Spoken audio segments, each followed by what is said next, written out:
Nilinaw ng Department of Agriculture na hindi frost ang nakaapekto sa mga taniman ng strawberry sa La Trinidad, Benguet. Fungi raw ang sumisira sa mga pananim na mas aktibo kapag basa ang paligid. Makibalita tayo kay Maureen Galapon ng GMA Dagupan. Nangingitim na dahon at sirang bunga ng mga strawberry. Ito ang makikita sa ilang taniman ng strawberry sa La Trinidad, Benguet. Ikinababahala na ito ng mga magsasaka.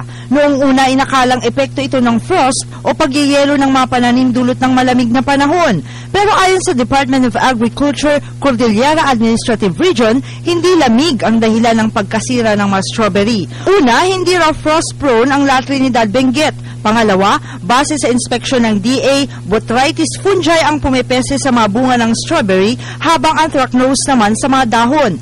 Karaniwan daw na nagkakaroon ng fungi matapos ang pag-ulan tulad ng naranasan nitong mga nakarang araw sa La Trinidad. Nababasa rin ng hamog ang mga pananim sa kabundukan. Sa ngayon, pinayuhan na ang mga magsasakang linisin ng mga tanim na naapektuhan ng fungi para hindi na mahawa pa ang ibang tanim. Ang ginagawa nila is spray, nag-spray sila.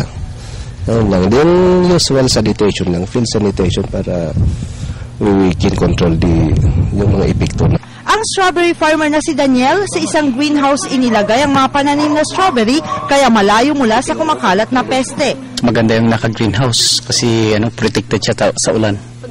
Sa ngayon, ramdam na ang epekto ng pagkasira ng mga strawberry dahil mas kaunti na raw ang naani ng mga magsasaka. Dati umabot kami 300, 400 everyday.